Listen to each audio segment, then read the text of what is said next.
1913 के अंदर, इससे पहले भी 40-50 साल तक लंबा संघर्ष हुआ भिल टेरिटरी घोषित करने को लेकर। लेकिन 1913 की एक बड़ी घटना जो मानगढ़ हत्याकांड, उस मानगढ़ हत्याकांड को आज तक सारे इतिहासकारों ने कहे कि उसको अपमानित करने का काम किया। कैसे? मानगढ़ हत्याकांड को इतिहास में कैसे जाना जाता है कि दूसरा जलियांवाला हत्याकांड, क्या कहा जाता है? दूसरा जलियांवाला हत्याकांड। अब किस हिसाब से दूसरा वाला जलियांवाला हत्याकांड के नाम से मानगढ़ को जाना जा रहा है? मानगढ़ हत्याकांड पहले हुआ 1913 में, जलियांवाला बाग कांड बाद में हुआ।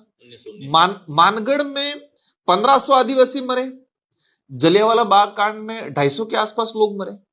तो किस हिसाब से इतिहासकारों ने मानगढ़ को अपमानित करने का काम किया?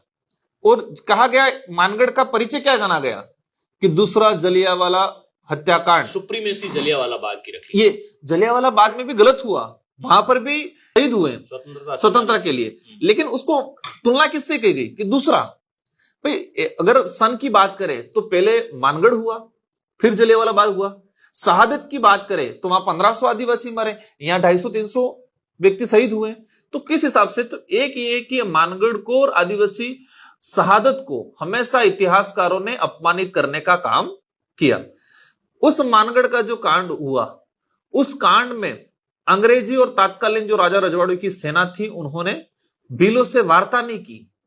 वार्ता की तो ट्रांसलेटर का कोई बीच में जो मीडिएटर था, उसने दोनों तरफ मिसगाइड किया और गोलीबारी हुआ। 1500 आदिवासी एक ही दिन में, मतलब कहा जाता है कि 3-4 घंटों के अंदर 1500 आदिवासी एक ही पहाड़ी पे 1500 लोगों का खून बहा।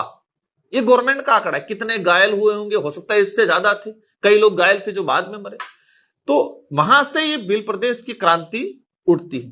तो जब अंग्रेजों ने गोविंद गुरु महाराज को गिरफ्तार करके, जब बड़ौदा उस समय कोर्ट हुआ करता था, तो वहां लेके गए, तो उस कोर्ट में पेश किया, तो जज ने पूछा किस व्यक्ति ने जुल्म क्या किया है।